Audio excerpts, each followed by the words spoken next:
मुख्यमंत्री तो इतने कमजोर मुख्यमंत्री हैं कि वसुंधरा जी ने इशारा कर दिया और वो झालावाड़ भी नहीं। आप समझिए कि एक मुख्यमंत्री अपनी मर्जी से कहीं नहीं जा सकता।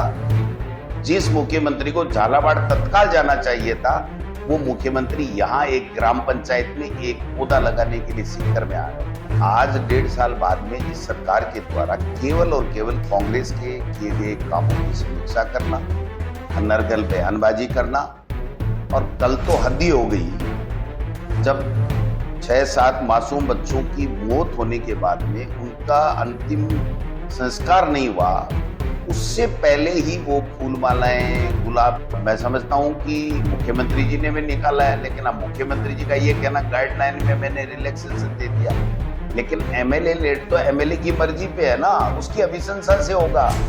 आपने क्या दिया इन 6-7 बच्चों की मौत के बाद में?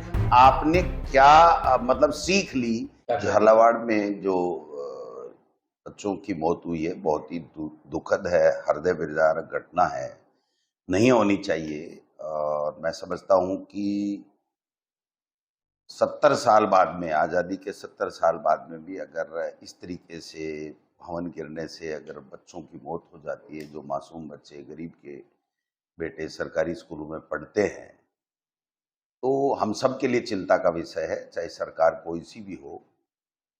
और मैं समझता हूं कि जो सरकार होती है उसकी प्राथमिकताएं तय होनी चाहिए।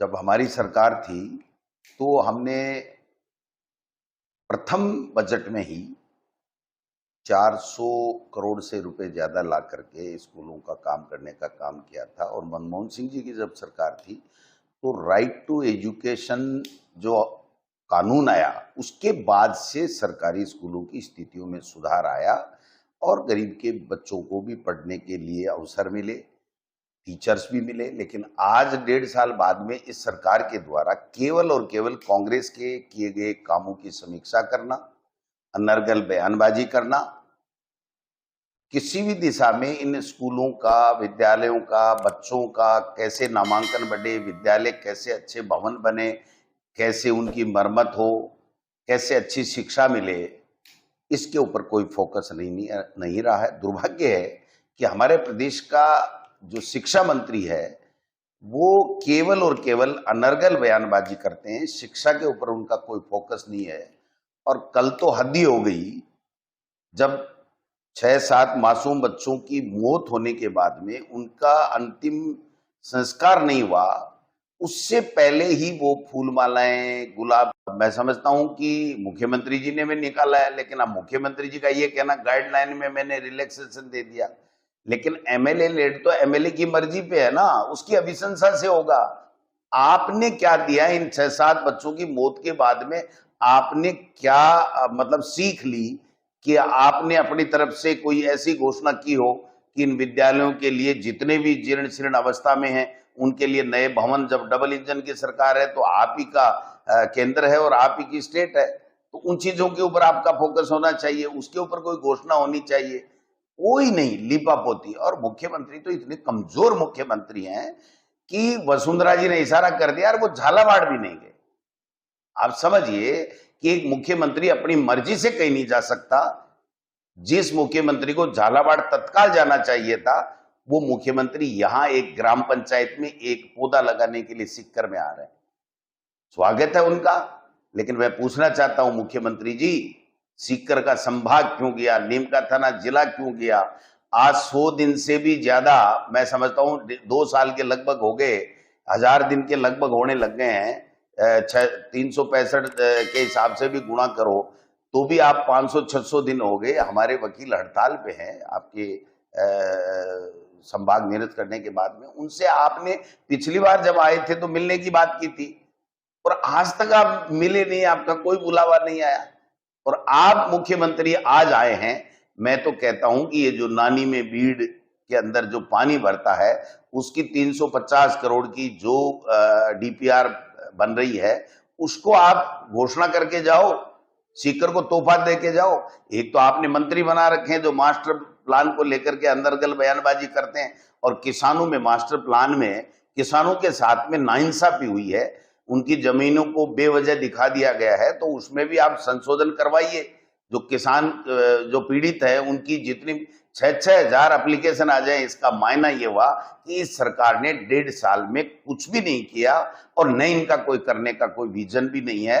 तो मैं समझता हूं कि ये सारी चीजें में है, लेकिन मुझे बहुत तकलीफ हुई कि हमारा शिक्षा मंत्री उन 6-7 बच्चों की निर्मम हत्या के बाद में भी, मैं हत्या कहूंगा, सिस्टम की तरफ से हत्या की गई है, उनकी हत्या के बाद में भी अगर फूल मालाएं, गुलाब उड़ेल रहा है, बैंड बाजे बजवा रहा है, तो ऐसे मंत्री को तो कम से कम तुरंत अगर इस्तीफा नहीं दे तो मुख्यमंत्री जी और नरेंद्र मोदी जी को इनको तो बर्खास्त कर देना चाहिए। अगर इस प्रदेश को बचाना है, इस प्रदेश के बच्चों का भविष्य को बचाना है, तो ऐसे मंत्री का रहना कतई राज नहीं हुआ। उससे पहले ही वो फूल मालाएं, गुलाब के फूल उन पे उड़ेले जा रहे हैं, मालाएं ले रहे हैं, स्वागत करा रहे हैं, बैंड बाजे करा रहे हैं। ये संवेदनहीन मंत्री कह रहा है कि मैंने जिम्मेदारी ले ली, मुख्यमंत्री का फैसला मंत्री का फैसला मुख्यमंत्री करेंगे। नहीं भाई, आपने इस्तीफे की पेशकश तो की क्या मुख्यमंत्री को?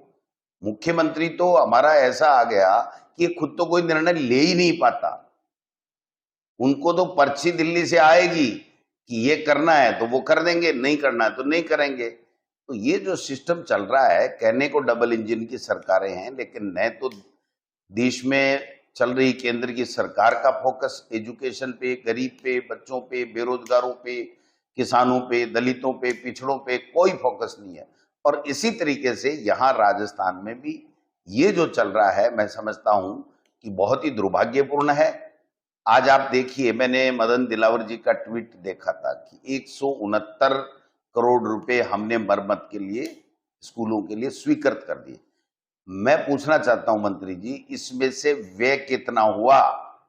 आपकी फाइल वित्त विभाग में अटकी हुई है, तो फिर 169 रुपए स्वीकृति का लाभ क्या हुआ? 2 साल होने लग गए आपको शिक्षा मंत्री बने हुए, और 2 साल बाद में भी अगर 169 करोड़ में से 1 रुपया भी अगर नहीं लगा हो, तो फिर आप किस मुंह से बड़ी बड़ी बातें कर रहे हैं? इसलिए मैंने तो कल एक पहल की है कि मेरे विधानसभा क्षेत्र में, हालांकि मैंने 125 करोड़ रुपए लगा करके इंफ्रास्ट्रक्चर को मजबूत करने का काम किया था, टीचर्स के पद भरने का काम किया था मेरे विधानसभा क्षेत्र में, लेकिन फिर भी मैंने जिला कलेक्टर को चिट्ठी लिखी है कि आप कोई भी जनोपयोगी भवन या स्कूल मरम्मत अगर कोई सी भी है, तो आप हमें संबंधित विभाग का प्रपोजल भिजवाइए।